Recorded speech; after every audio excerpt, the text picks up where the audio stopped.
Imagine your life going up in flames, literally. Your home gets burned down, and your 3 young children are killed by the fire. And as if you couldn't suffer any more pain, you are charged with the murder of your children by arson.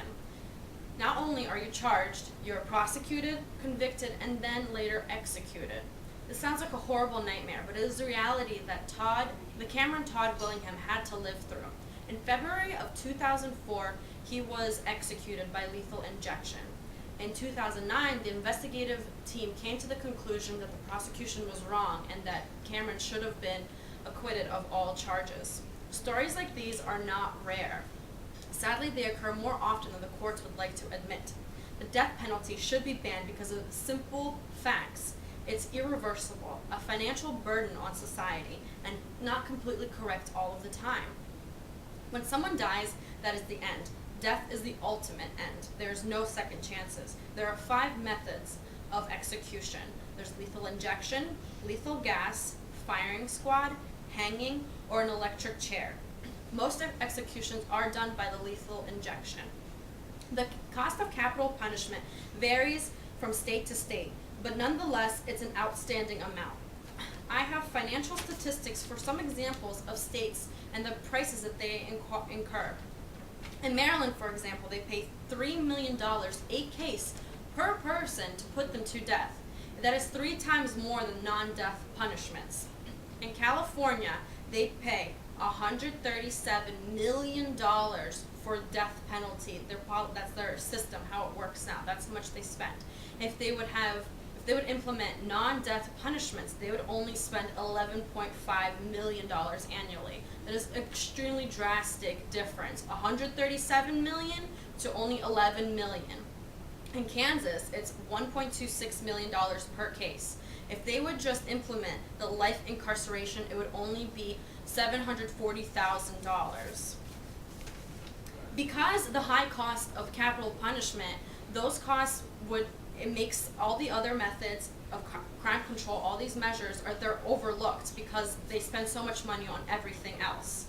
Mental health treatment is overlooked, education, emergency services, police and crime prevention, creating jobs. And we, the taxpayers, are the ones that are burdened with the costs of trials. When the death penalty trials, when the verdict comes back less than the death sentence, they're normally appealed by the state, or vice versa. If it is death, they are appealed, and there's just more and more pretrials and trials, and we're the ones that have to pay all the extra costs for the pretrial, the trial, and then we'll also have to pay for the incarceration or the sentencing of the death. There have been too many wrongful deaths. So when a person isn't completely sure about something, then it shouldn't be pursued, especially when the end result is life or death. It's just too much of a black and white. Too many cases occurred where people have been convicted and executed and then later were proven to be innocent and they shouldn't have died, and it's too late now. You can't bring that person back. For example, Cameron Todd Willingham, he lost his family, he lost his home, he lost everything, and not only did the courts not believe him that it wasn't his fault, they still prosecuted him and he was convicted and he was killed, and now they realize that it was an accident.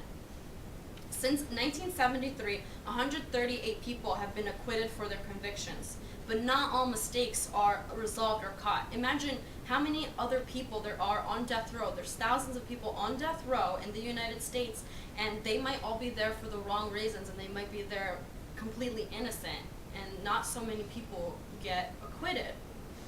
The facts are very simple. Death is permanent, a financial burden, and there are just been too many wrongful deaths. I understand the policy isn't to inflict wrong. Prosecutors argue that the death penalty is the only way we can keep these criminals off our streets. And since life sentence is only 25 years, who's to say that once 25 years is up, they won't get out and they commit the same crimes and kill people? But you have to consider, are the consequences of the death penalty, are they really worth the reward of all these wrongful deaths and all this financial? Is it really worth it? We need to band together and we need to demand a policy change. Death penalty should no longer be allowed as a punishment.